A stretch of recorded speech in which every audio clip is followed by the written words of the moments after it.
ಚಿಕ್ಕಬಳ್ಳಾಪುರ ಜಿಲ್ಲೆಯಲ್ಲಿ ಖಾಸಗಿ ಬಸ್ಗಳ ಕಾಟ ಮತ್ತು ಗಣಿ ಟಿಪ್ಪರ್ಗಳ ಕಾಟಕ್ಕೆ ಕೊನೆಯೇ ಇಲ್ಲದಂತಾಗಿದೆ.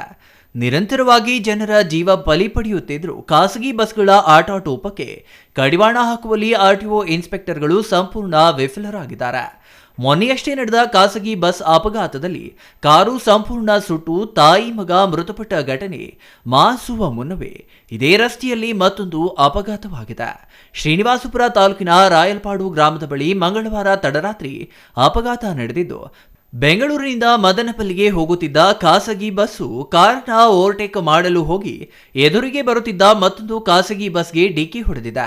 ಇದರಿಂದಾಗಿ ಖಾಸಗಿ ಬಸ್ನಲ್ಲಿದ್ದ ಕಂಡಕ್ಟರ್ ಮೃತಪಟ್ಟಿದ್ದು, ಉಭಯ ಬಸ್ಗಳಲ್ಲಿದ್ದ ಹಲವು ಪ್ರಯಾಣಿಕರಿಗೂ ಗಾಯಗಳಾಗಿ ಆಸ್ಪತ್ರೆಯಲ್ಲಿ ಚಿಕಿತ್ಸೆ ಪಡೆಯುತ್ತಿರುವುದಾಗಿ ಶ್ರೀನಿವಾಸಪುರ ಪೊಲೀಸರು ತಿಳಿಸಿದ್ದಾರೆ. ಪದೇ ಪದೇ ಅಂತಾರಾಜ್ಯ ಹೆದ್ದಾರಿಯಾಗಿರುವ ಬೆಂಗಳೂರು ಮದನಪಲ್ಲಿ ರಸ್ತೆಯಲ್ಲಿ ಹೆಚ್ಚಾಗಿ ಅಪಘಾತಗಳು ಸಂಭವಿಸುತ್ತಿವೆ.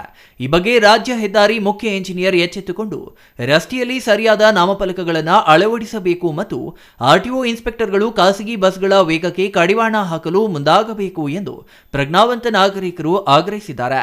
ಬೆಂಗಳೂರು ಮದನಪಲ್ಲಿ ರಸ್ತೆಯ ಶ್ರೀನಿವಾಸಪುರ ತಾಲೂಕು ಗಡಿ ಪ್ರದೇಶ ಗುಂಟಪಲ್ಲಿ ಗ್ರಾಮದ ಬಳಿ ಮಂಗಳವಾರ ತಡರಾತ್ರಿ ಎರಡು ಖಾಸಗಿ ಬಸ್ಗಳ ನಡುವೆ ಡಿಕ್ಕಿಯಾಗಿದೆ. ಅಪಘಾತದಲ್ಲಿ ನಿರ್ವಾಹಕ ಆಂಧ್ರಪ್ರದೇಶದ ಮದನಪಲ್ಲಿ ಗ್ರಾಮದ 40 ವಯಸ್ಸಿನ ಗಂಗಾಧರ ಸ್ಥಳದಲ್ಲಿ ಮೃತಪಟ್ಟಿದ್ದಾನೆ.